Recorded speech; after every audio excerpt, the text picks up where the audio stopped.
STMK Radio 100.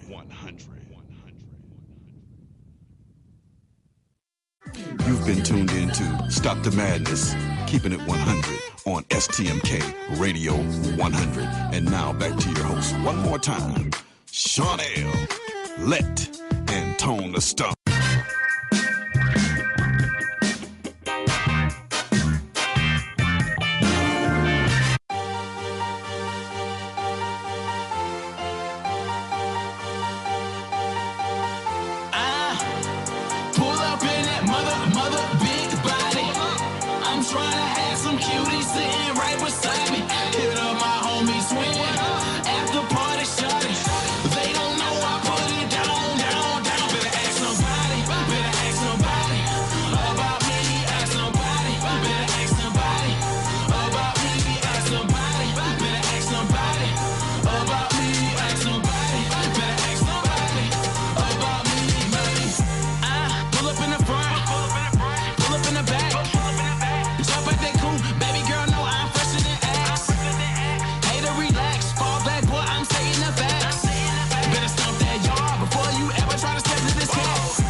Hey, welcome back to the second hour right here on Stop the Madness. Keep it 100 free for all Thursday.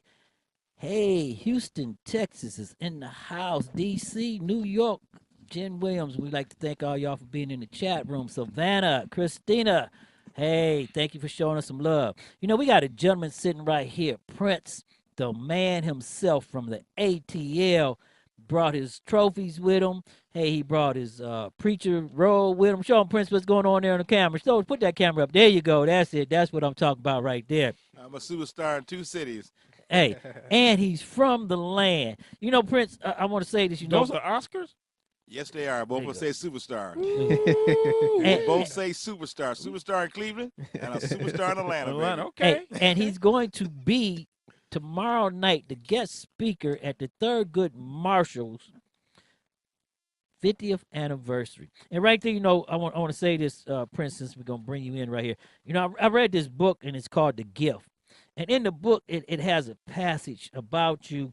So why don't you tell us what they said about you and actually what it meant? Because we're going to go back to the Huff era, and I want everybody to understand this. We're talking about the year of 1968 when the real players was out there. Ohio player was going with fire and everything else. So why don't you tell us what that passage meant in that book, The Gift? First of all, I want to give thanks to God and also our dear sweet sister Paulette for getting this thing going and get it started.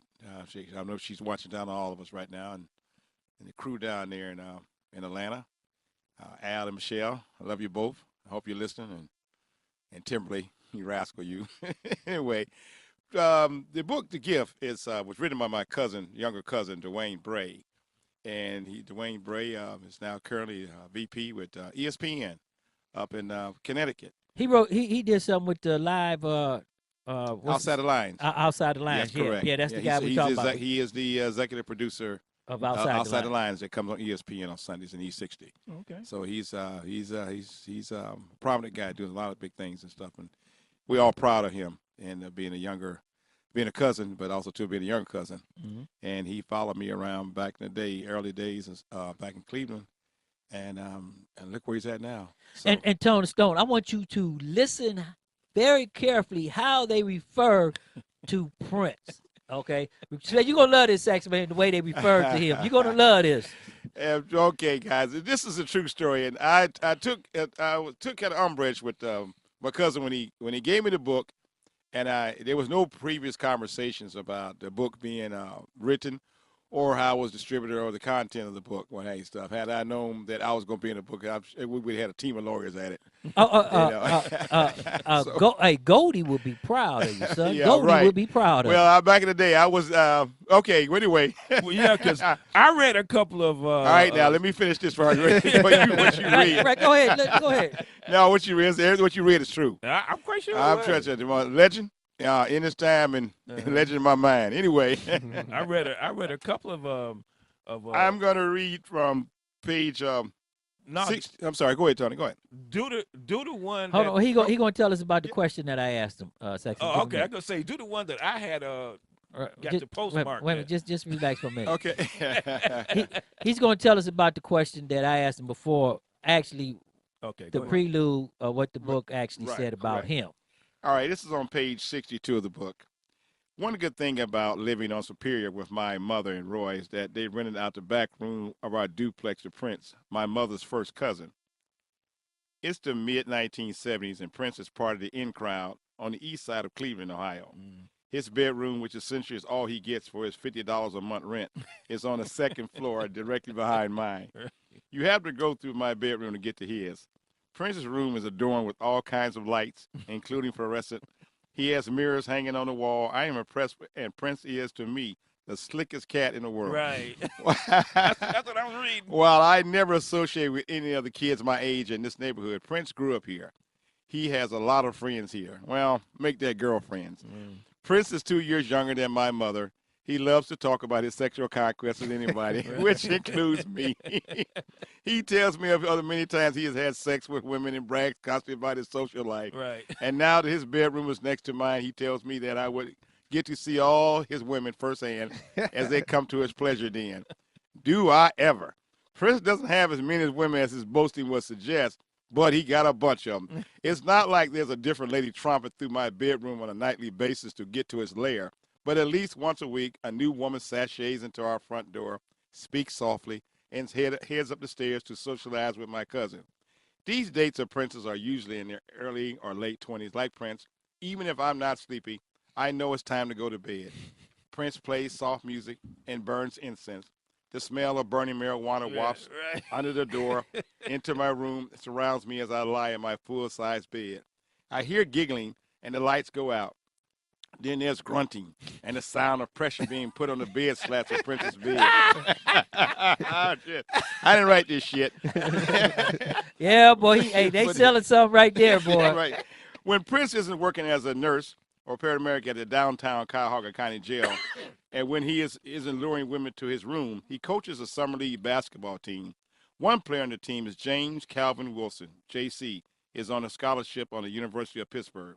where he rooms with Tony Dorsett, one of the nation's top college running backs and a candidate for the Heisman Trophy. I love being around these jocks, watching them play basketball, and then gather at my house afterwards to socialize with Prince and his women. I am the team manager, which means after each game, I walk around the locker room and pick up all the players' sweaty jerseys, shorts, and jock straps. Every now and then, several members of the Cleveland Cavaliers will show up and play on one of the opposing teams.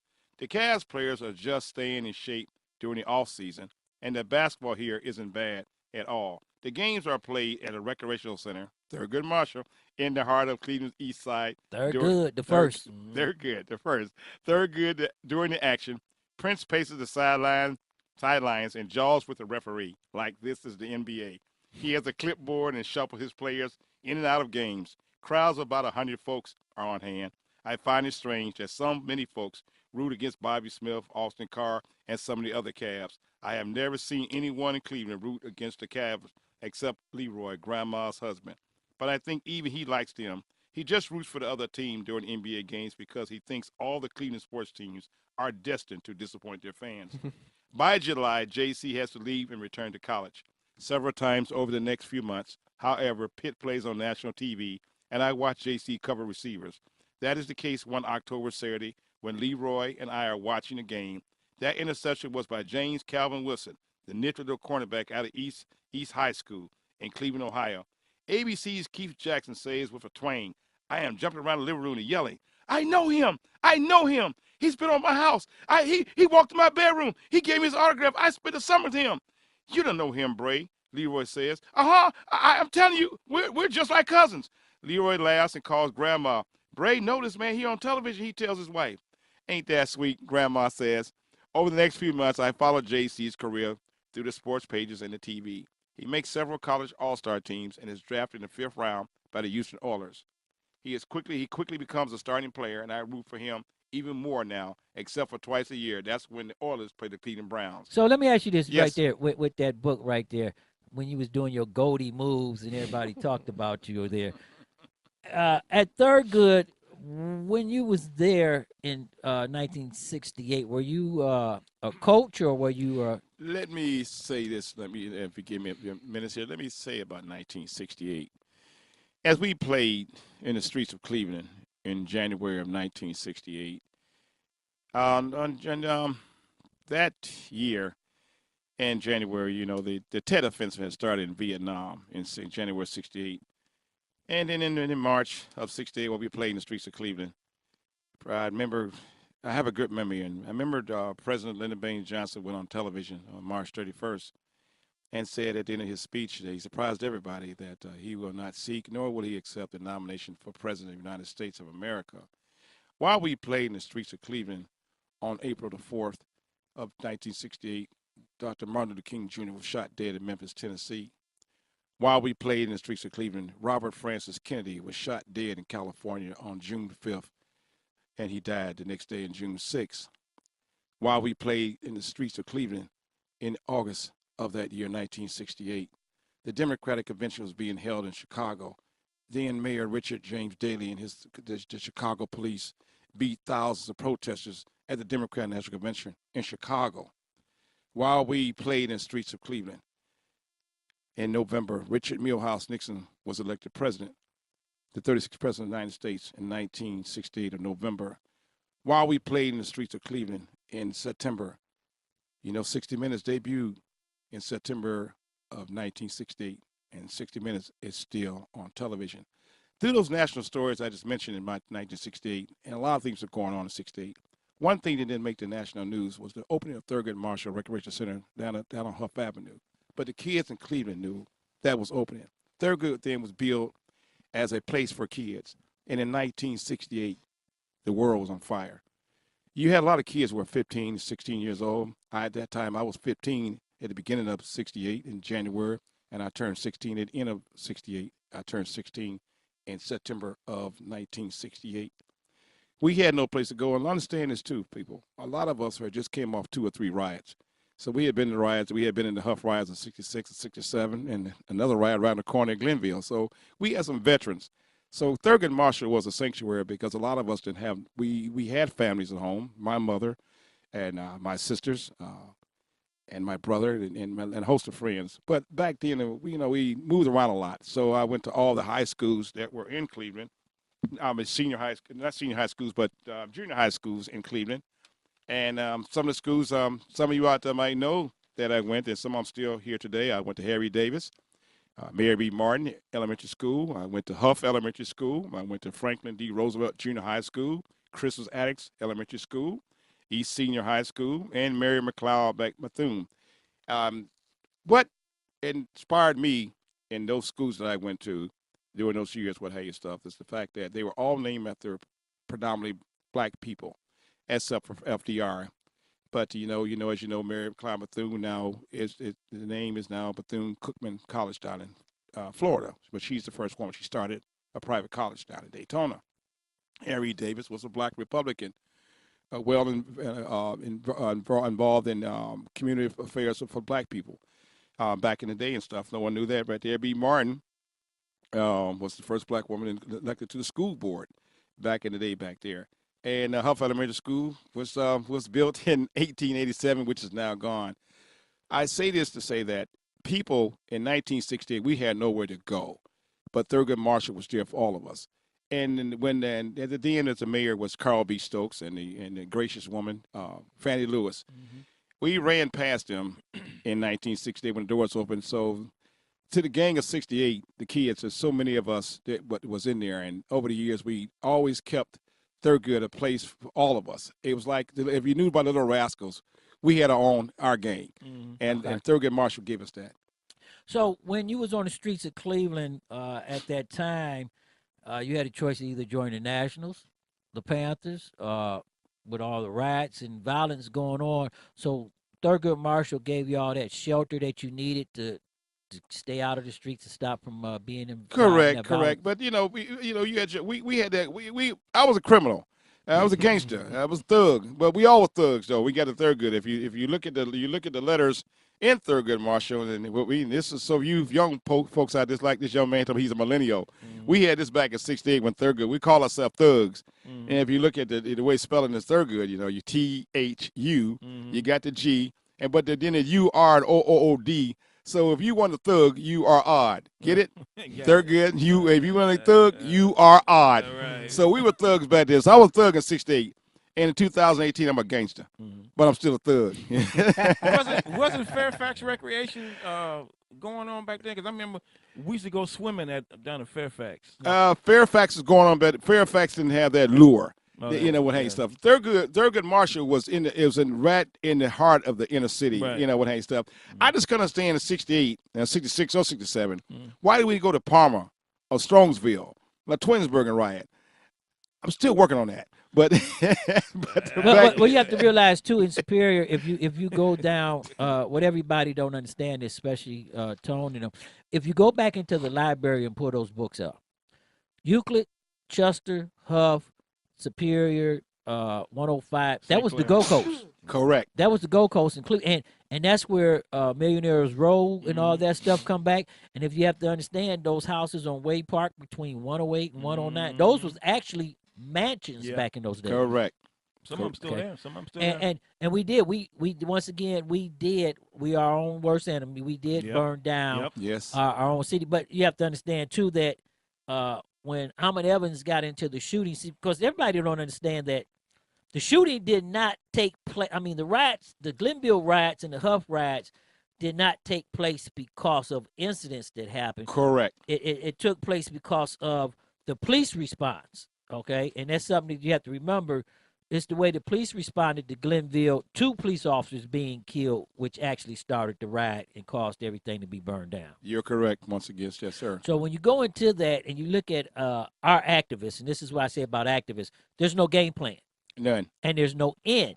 So if we're going to do something, we have to have an end plan and a game plan, and we still haven't recovered. You took pictures, and everybody need to see those pictures that he took of places that were actually damaged or burned down. In '68. In '68 during the Huff riots, and they're still standing. The structures are still standing today. Those pictures, they are very disheartening to see. Mm-hmm. And having been in Atlanta now for 36 years of my life, and I left here, I left Cleveland at 30, and I've been in Atlanta for 36 years. So I pretty much was taking about looking at a tale of two cities in regards to it was the best of times, it was the worst of times. And there was a lot of folks that here that I grew up with, the guys that say, man, we're going to walk on water tonight. And I would ask them, say, what time should I be down in Lake Erie, and what color socks should I wear? You know, those guys now are gone. You know, and what's special about Atlanta? Atlanta has been, well, I was born in Montgomery County, Montgomery. Well, before you say that, Prince, Sure. he asked you a question. What's special about Atlanta? You have Nothing. You have to tell you first on Stop the Madness, Keep It 100. You have to tell them the truth. Okay. That's little Cleveland, because everybody from Cleveland. Everybody moved down there. Exactly. No, I'm not going. Fall I know. I know where Shawn is going with that and everything. I know. You know exactly what it is. I know it is, but he said keep 100. But see, they got a thing that called the Browns backers down there. Oh, really? I have yet to attend one of those functions.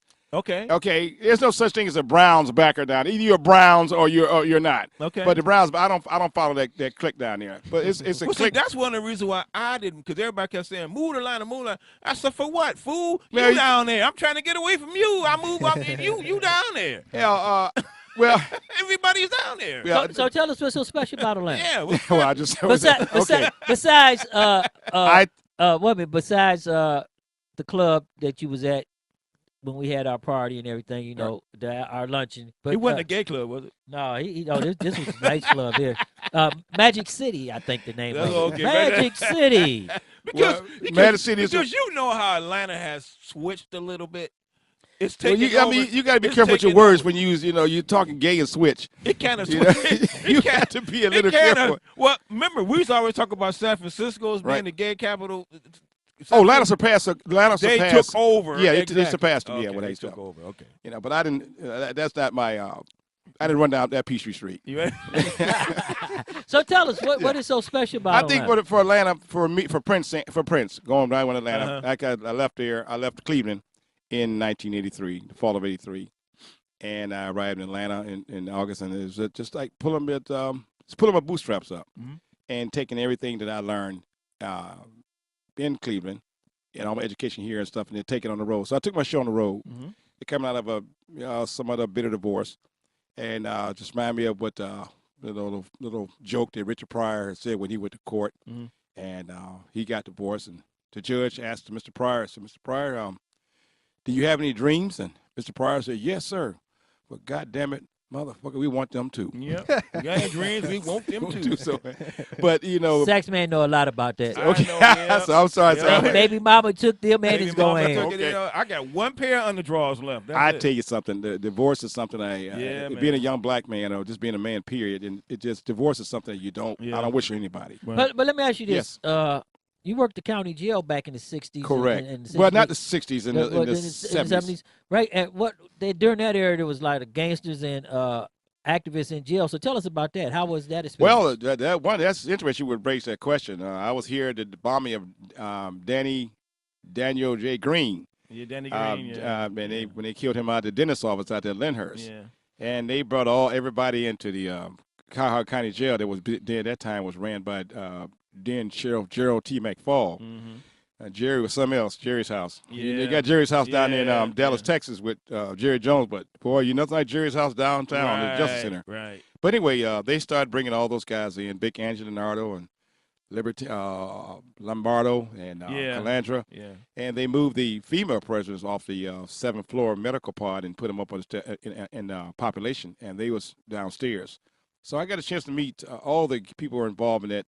Well, McFalls was a gangster himself. Well, I didn't deal with McFall per se. I know McFall had some things attributed to him.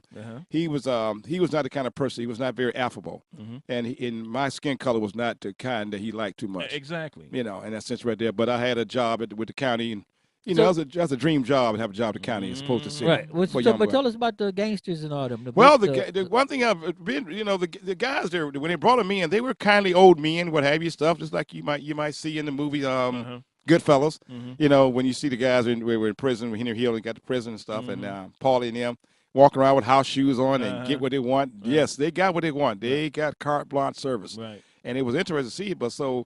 They exist. It's just not that myth. No. They exist. Now back to Atlanta. Is it profitable in Atlanta, or is it? I mean, Well, the stories about gold picking gold up in the streets down there. Mm-hmm. That's not so much true. That's not so much true and stuff like that. Atlanta's that shiny city on the hill, but when you get closer to the city, you see the rut, you see the graft, the corruptness, the fact that a lot of homes are not being built down there. A lot of places are being torn down for high-rise places for folks who got money.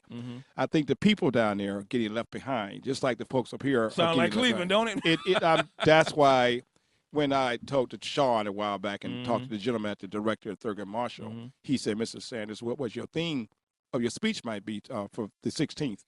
And immediately I told him, A Tale of Two Cities. Right. And I haven't lived in Cleveland, Ohio for 30-some years, and now lived in Atlanta for 36 years. I can say that I'm not a historian, but I understand the history of Cleveland, Ohio, and also in 36 years Atlanta from 1983 to 2018. I can tell you a lot that's going on there. Well, you know what? Hold up for a minute right there. Tell us the Tale of Two Cities. Well, Tale of Two Cities is based on Charles Dickens' novel that was written some time ago. So tell us what you would do. What your theme was going to be for Thurgood Marshall. Tell us the theme of the Tale of Two Cities. The reason I when he asked me that because he wanted a copy of my speech, and there was three particular. Give me one moment here as I pivot here. I'm kind of. Go ahead. I'm trying to wrap it up here a little bit. All these wires here. Because I want to ask him about that house over on 72nd Superior, the one with them big rats. Big rats. Okay. Yeah, I guess they say in the book. I like living on 7209 Superior, even after Prince and my mother decided it's time for him to move out. Well, it's time to go. Yeah, it's time for you to get out. Oh God, yes. And they say the Big Beige Brown's wooden house is spacious and clean inside and out.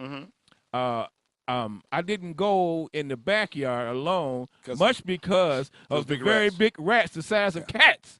Right. But now understand that I didn't write that book. That's Dwayne. I was wondering. Dwayne saw the rats and stuff I like was that. Like, whoa. We all had our moments with rats, though. But getting back to your question, Shawn, and stuff, and when you asked about why I come to A Tale of Two Cities, there was several quotes there that really jumped out at me over the years. Well, tell us the Tale of Two Cities that you was going to tell Thurgood Marshall. Thurgood Marshall. Because before you go there, everybody has to understand Thurgood Marshall is a rec center that was named after a Supreme Court justice, black Supreme Court justice that came into existence under that era, and that was his honor, okay, and it came into an all-black Huff neighborhood that had problems in the Huff riots and was in the process of building back up. Correct. So tell us the Tale of Two Stories and Tell Us Two Cities. there you go, Butchie, cutting that word. Cut it up, tell us again the Tale of Two Cities and what you was going to tell the people at Thurgood. All right. Well, like I said, it wasn't. I didn't bring the novel. I'm just things from that particular book. But the things that jumped out at me was the one that have a heart that never hardens, and a temper that never tires, and a touch that never hurts. No one is useless in this world who lightens the burdens of another.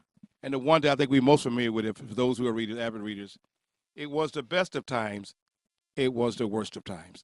And what I was going to share with the young people tomorrow in my speech at Thurgood Marshall is the fact that Thurgood Marshall, when it opened in '68, the thing was the unity, keeping kids together. Gerald Sonny King, who was the director at the time, he's gone home now, and Miss Fannie Lewis and Carl Stokes, it seems like all the people who were there instrumental in my life as a 16-year-old kid, they're gone now. I'm still here.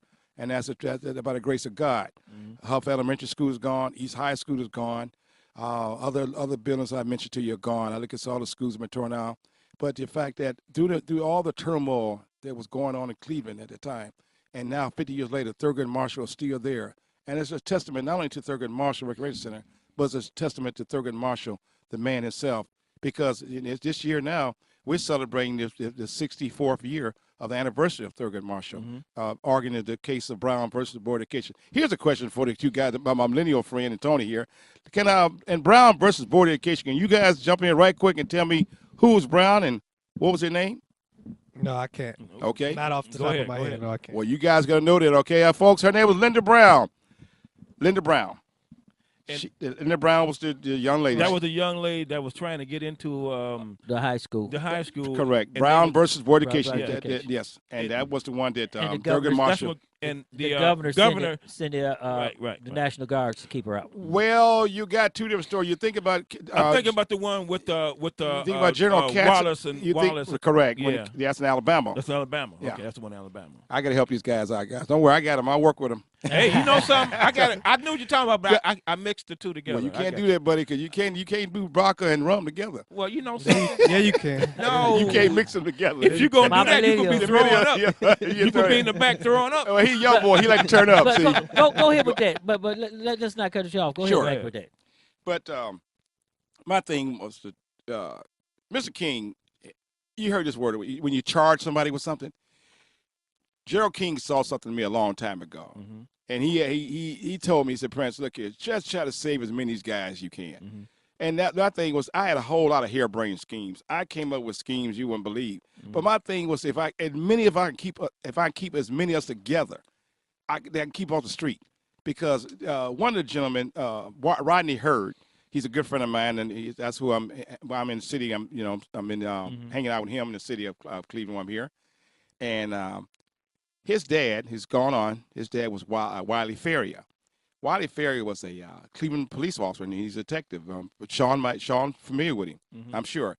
But he also was in charge of the PAL, Police Athletic League. Right, Golden Gloves. Golden Gloves, okay. So and he's very prominent in a lot of circles here in the city back then. He passed away on April 4th, 1994. And I thought Clint was in Clint, his name was Clint. He was a trainer for the Golden Gloves? Yeah, this was for that time section. Oh, okay. Yeah. It's the hell of being young, ain't it? Yeah, you know. It's hell anyway, not knowing your history. I ain't never heard nobody call this guy young. I'm younger than him. So. He's younger than me, and I'm younger than me. But go ahead. Thank you. Go ahead. Well, what I had to see it. So Wally, the thing with Wally was Rodney, and we was all hoodlums out there. But Wally was a police officer, and he had a responsibility to to arrest those who do wrong behavior, investigate. He's a detective, but he endeared himself on me because a lot of us kids, we didn't have street dads. We might have had dads at home to work in the steel mill and other jobs like that, but we didn't have a street dad. Wally was a street dad. He knew what we was doing out there and stuff like that, so he kind of corralled us in. So.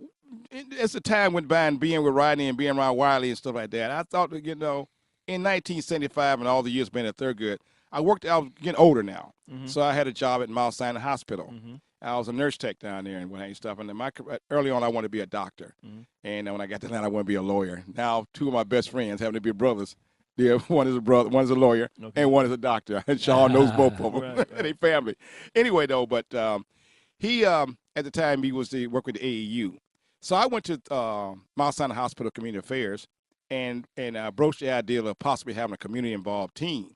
Now, some doctors at the hospital, they played basketball. They weren't very good, but they were effective in helping me secure the hospital backing it. Now, understand, Mount Sinai Hospital was not too far from Thurgood and Marshall. Right. So by me playing out Thurgood, I knew all the crew down there, and these are white boys. So I had to, say, come on down and play some basketball with me down at Thurgood and Marshall. They would come down there. So I said, here's an opportunity to bring the community together with the hospital, because a lot of us had gunshot victims, knife wounds, beaten ass whoopings. They went with them outside the hospital. So here's some doctors that, they were familiar with their neighborhood. So they came down there and played ball, and they felt it was comfortable because they were with me. And so I took it back to the Mount Sinai officials and what have you stuff. And they put the money up. They bought the uniforms. I had already picked the team out. Now, all the guys were from Thurgood. There's a few guys from the hospital, 2-3 white boys, but they was good for a few minutes on the floor. The brothers ran the team. So let me ask you this. Tell us and tell our audience, when is the Thurgood Affair so we can okay, the Thurgood Marshall Affair is tomorrow from 5 to 8 p.m. The mayor's going to be there, I'm told, and the local councilman. And my theme is the fact is, I just want to talk about togetherness. If not for Thurgood Marshall, chances are I would not be sitting here right now. It gave me structure.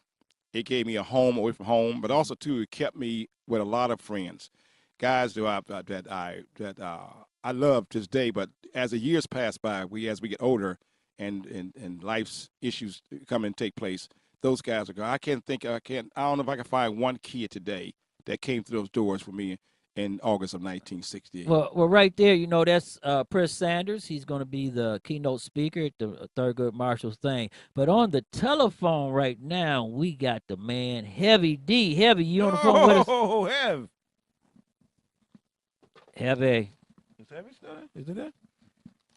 I don't know. We're going to have to come back to him for a minute. You ain't lose him, did you? Yeah, we lost him Boy, again. the IT guy, man, I swear to God. That's what happened. We got to put an ad in the paper for a new IT guy. He been screwing up. You know what, Sax, man, it happens like that. We just have to.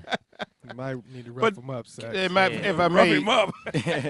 if I may, Shawn. Go ahead. I think go back to Tony's question about. I think Atlanta, for me as in Atlanta, I feel that it was a good move for me in '83 to go down there. I haven't been from the South, so I wanted to go back home. But I do make it my business to do a sojourn back to Cleveland as much as I can. I have a mother here, my aunts here, and all my host of cousins. And well, I have a friend that lives down there. He moved from here to Atlanta, and he was trying to get me to come down there. He said the best part of living there is to living in the outskirts of it, not in the inner city. It's like the little counties or the little suburbs. The only problem is it's just the traffic. It's a long drive from the suburbs into the city. He said that's the problem. Tony, I'm a Sax. That's Tone. Right? Tony and Sax. I'm Sax. Sax. Okay, excuse me. Forgive me. Okay. I'm light skinned, but he's light skinned. From where I'm sitting there, both of you guys are dark. There's a lighting, I guess, in the studio.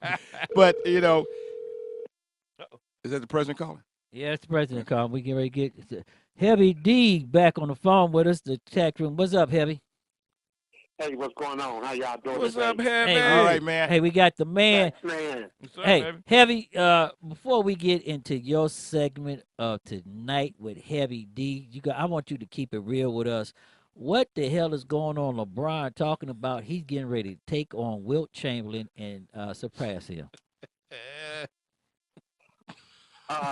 Points-wise, he'll be able to do that. He already did that. Points-wise only. You think he qualified? You think he qualified? He already did that. I know he passed the point, but I'm talking about taking his stature from him. That's what it sounds like. No, you can't take his stature from him. You can't do that. Just like Zion Williamson won't be able to take LeBron's stature when he comes. Each man at their point in time reaches stature. It's hard to say, in their time, in their era, could LeBron play in Wilt Chamberlain's era? I don't think so. They play real basketball. Come on, man. So let me ask Heavy. Don't get me started on that. Don't get him started. No, Prince, come on in. He was playing basketball. Don't forget about them 20,000 women here. D, I was just going to go there, man. I just go there. You're right. I mean, that 20 grand? Oh, man, I'll tell you something. They didn't take my accounts back in the day. Look, most of these athletes could do them numbers after any other player. After Magic. Never mind. It's okay. That's a totally different subject. So Heavy, let me ask you this. Let's go here, Heavy, because Sunday, Prince from Atlanta, yes. and he came in town, and the Cleveland Browns just pounded all on the bird and broke their wings. They beat up Atlanta. And gave them a old-fashioned dog pound ass whooping. Hard land. So tell us about that. They fired the coach. What's going on?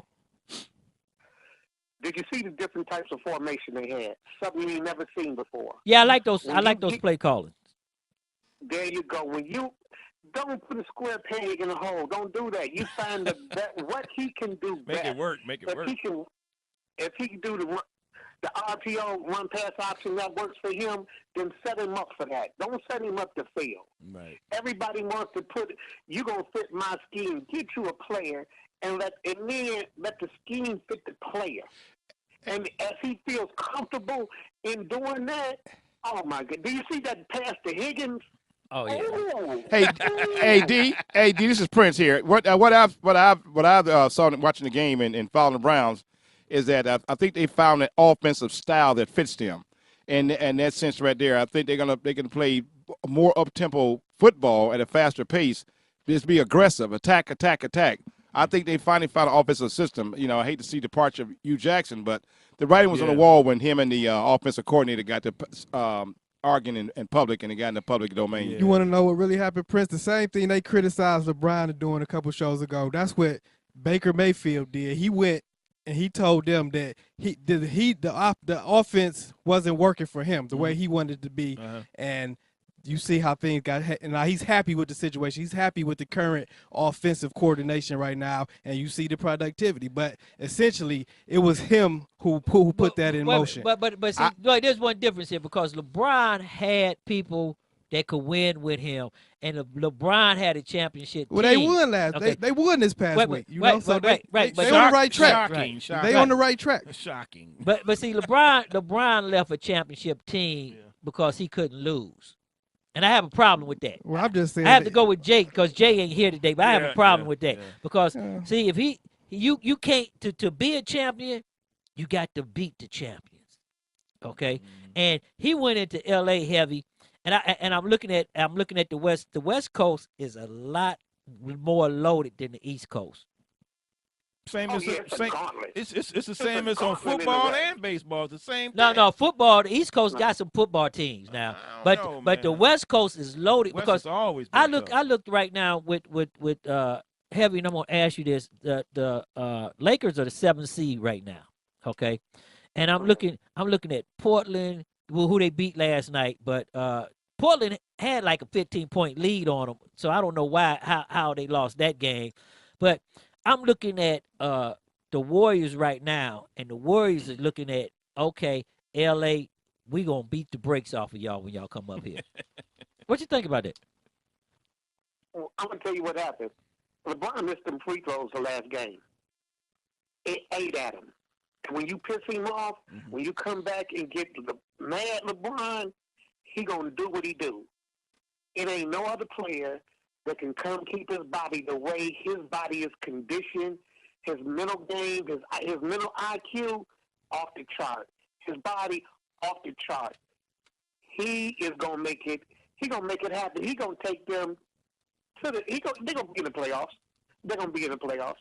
But Just like he took Cleveland to the playoffs with a bunch of nobody. Wait a minute, but this is.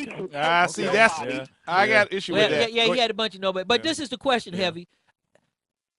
In the position they in right now, okay, this is the question right now, because if he gets them into the playoffs, one, if he doesn't move them up to a higher seed, that means they're either going to come in 8th or 7th. If they come in at 8th, they're going right to the Warriors. Okay, and the Warriors can be knocked off, and that's something that everybody don't understand. The Warriors can be knocked off in the beginning of the playoff. They play good toward the end, okay, because they always get down and then they come. Or they got to go to Oklahoma. So where you think the best spot for LeBron to land for him to pick one off? Oklahoma. Oklahoma? Yeah, Oklahoma. That's what he said. Yeah. Go ahead, Prince. It's easy to knock the Thunder off than it is Golden State off. Right. I mean, you Golden State, you got to beat Steph Curry. You got to beat Kevin Durant. Yeah. You got to beat Klay Thompson. I mean, come on. I mean, and even they bench players, they know what to do and they score. Livingston.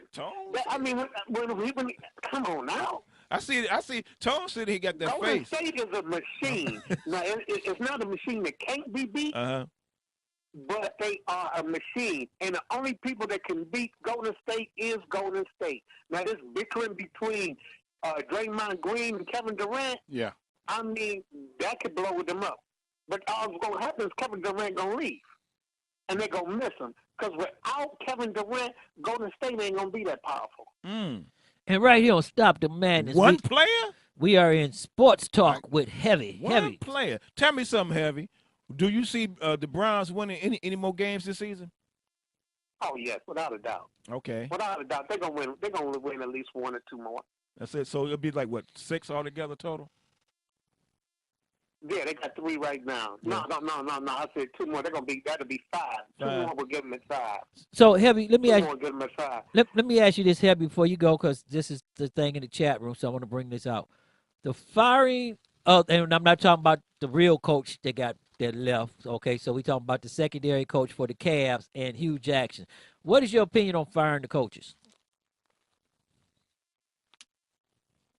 And but Hugh, talking about Hugh Jackson, what's his record? What's his record?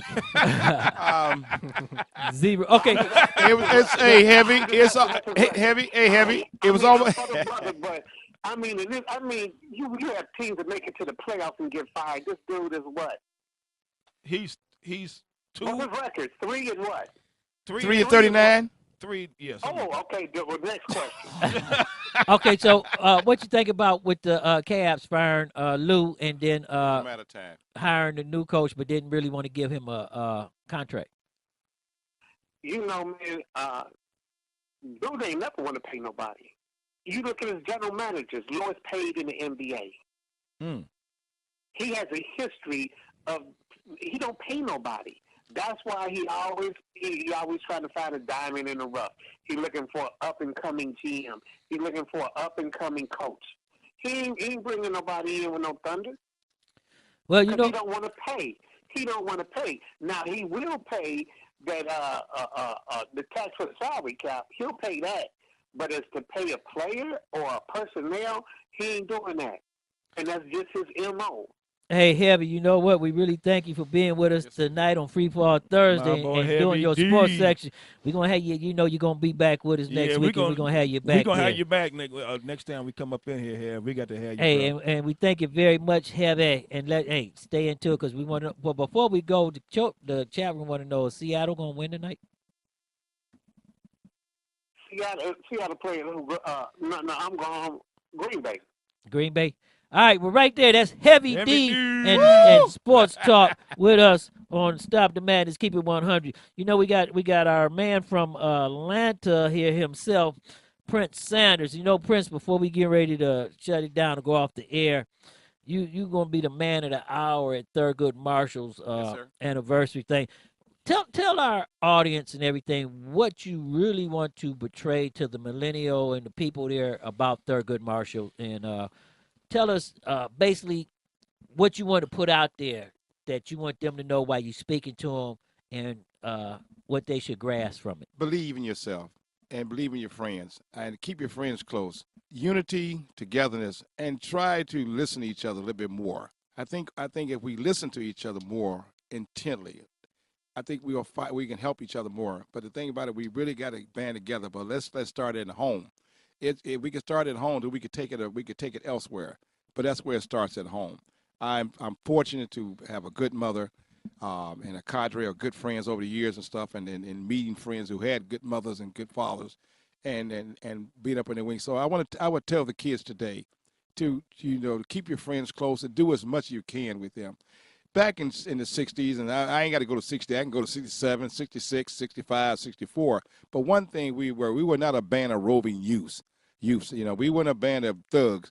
We used to have a thing, whereas I had a thing where we would always walk each other home. Mm-hmm. So it might be 9, 12, 15 of us walking down the street, but at the end, it'd be 1 or 2, make sure the last one gets home. Mm-hmm. And always come in close proximity. Didn't we have a lot of respect for adults? Well, when you say respect for adults, you had them because you had adults back in the day, but they knock your fucking head off. There you go. Today they'll do it now, but they want to go quick to get a gun. Yeah. And so it's a different thing. So the fight broke out at 3:45. Nobody else jumped in it. Right. And but now the kids today just want to get a gun and settle it, and it's sad now. Or take 6 to jump on one. Right. But Butch, Shawn, before we go, one thing I wanted to read is a poem that I wrote.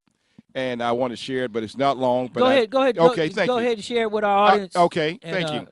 Lay it out. This is your hour. Yeah, thank you. You're the man on the hour. I want to say for all those people out there who are listening, I'll tell you, I am so excited to be here. This is when I spoke with Shawn last week about coming to do this, coming to Cleveland, and he proposed to come to do this podcast. I wasn't nervous, but he allayed all my fears and everything. You're talking about a guy who ran up and down Huff late at night for a lot of years like that. But for me being scared, I wasn't scared. This is the first time for this right here. But Shawn put me at ease about it.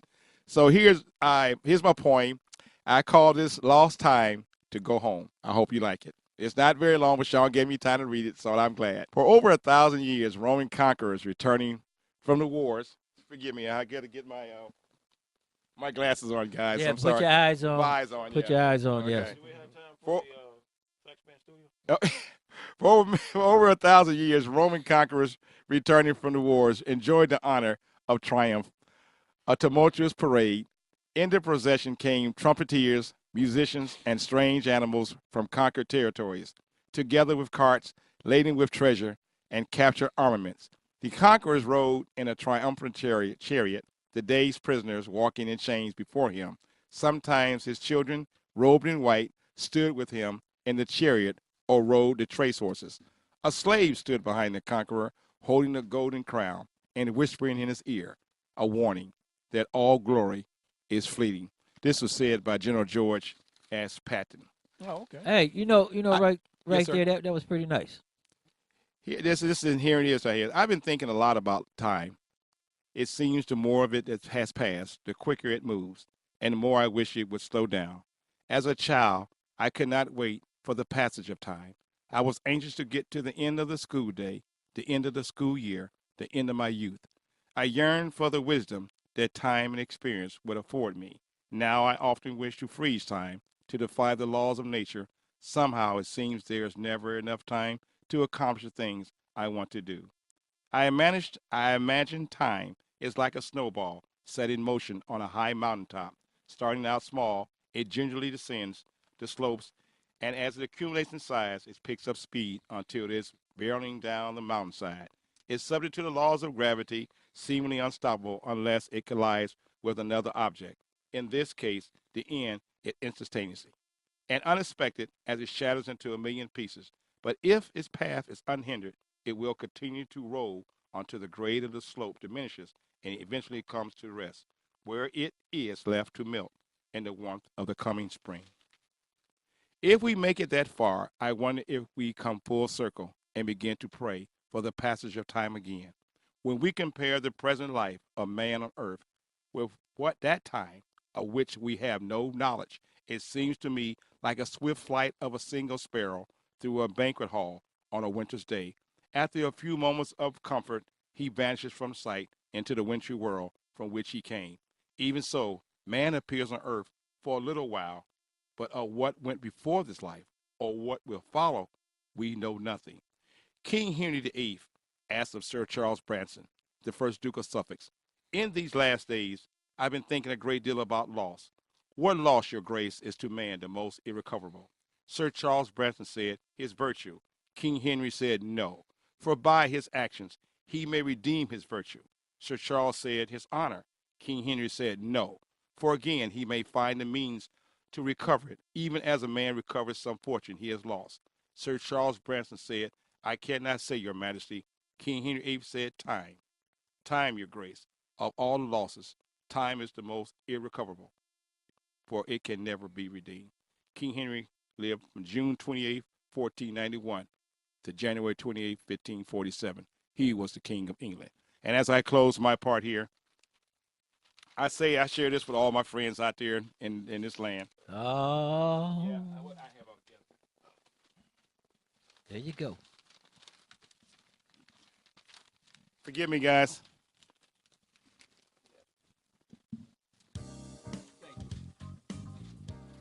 I wanted to put him inside that Saxman Studio so bad. Here we go. Here we go. I'm sorry. And this is it, guys. I thank Shawn so much. Well, I wish we In had John the time. 4, in John, at first, what's the something else? Uh-oh. I share this with you all. Two roads diverge in a yellow wood, and sorry I could not travel both and be one traveler. Long I stood, and I looked down one as far as I could to where it bent in the undergrowth. Then took the other as just as fair, and having perhaps the better claim because it was grassy and wanted wear. Though as for what that passing there had warned them really about the same, and both that morning equally lay in leaves no step had trodden black. Oh, I kept the first for another day, yet knowing how many leads on to the way. I doubted if I should ever come back. I shall be telling this with a sigh. Somewhere ages and ages hence, two roads diverge in a woods, and I took the one less traveled, and by that has made all the difference. This is written by Robert Frost, born March 26, 1874 in San Francisco, California. He died January 29th, 1963. And on that right there, people, that was Prince Sander, the man himself from ATL up here in the land, the keynote speaker at the Thurgood Marshall 50th anniversary. And on that note, fan base is big, I can't lose. Sugar bow down, I'm the next to rule, but I'ma stay on the cool, remain on the under, cause like Andre 3000, your boy's ice cold. Ain't no limit to the gimmicks and ways to make money. No limit to the just to act funny when you get that cake, cause you spit that way. They may love you tomorrow when they hate you today, but yo, that's the way the story goes. So I was told, following the ramble down the yellow brick road, but who's believe at the end ain't no pie to go. Just some platinum beats from the Cleveland streets. hey, Russell Wilkins and everybody in the chat room from the University of Southern California, thank you for being with us. Savannah, Jacksonville, Florida, Washington, D.C., L.A. Hey, we love you all. You know we're going to be on vacation the next 3 weeks. We're going to be up in the sky. You can see the best of Stop the Madness. Keep it 100 Monday through Friday, 6 p.m. to 8 p.m. And right there, Tone the Stone. Oh, excuse me, y'all. My bad, man. Prince, thank you so much for coming, man. It was wonderful having you here. It was really good for me to hear everything you had to say, get some of that historical perspective. And I hope you put me on the guest list for tomorrow, man. I'm gonna try to make it out after I get off work. I'm gonna try to stop by there and check that out tomorrow. It's open to the community. Okay. All we asked that this came from the director, Mr. Washington down at Thurgood Marshall. He said, Prince, if you have any friends come, just tell them to come down and purchase raffle tickets. But Okay. One thing about Thurgood Marshall over the years I associated with the center, you never went hungry. Right. A lot of times the kids are in the neighborhood with hungry, but you come to Thurgood Marshall, you got a meal. So tomorrow the food is the dinner is free. And they're going to have raffles, and they're going to just ask to participate in a raffle. All right. You know. That's going to be a wonderful thing. And on that note, another great show. Sax, Shawn, you know how we do it. And if anybody asks you if anybody asks you what school you went to, you tell them you went to USC. Oh, they're going to say, oh, you went to Southern Cal? You say, hell no, I went to USC, the University of Streets of Cleveland, and I graduated cum laude. Right there, Sax man. What you gonna say before we hit the road? I like that. Thank you, Brother Prince. Thank you for everyone for tuning in. As always, we try to put together a good show. Hopefully next time I get to a question and put the next guest inside the Sax Man studio and get you. Hey, Prince, you know, we want to thank you for showing us so much love on Stop the Madness, Keep It 100. But before we go, Prince, I want you to say something to our audience. You got 2 minutes. Go ahead and just tell our audience what you got to do. What's happening, and go ahead. Look here, guys, everybody out there, family first, love God. Love God. We say to each other we love God, but how can we not love our brothers and sisters who we see every day and God who we do not see? So if you say you love God, and who you cannot see, then you're a liar. So please, from this point on, he commands us, love our brothers and sisters. And if you do that, then you love God, who you cannot see, but your brother and sister you can see every day. Because we only will be here for a short time. Right. And once we leave, we're not coming back. So I say to everyone out there, we got to get a little bit closer with each other and stop arguing and fighting each other. Families should not feud. They should love. And on that note, I'm your host, Shawn. I want to thank everybody for joining us tonight. We know we try to keep it 100. People right there, you can hear it back on demand on SoundCloud, Mixcloud, YouTube Live, Facebook Live. We'd like to thank you for being with us. And as always, I'm your host, Shawn. See ya.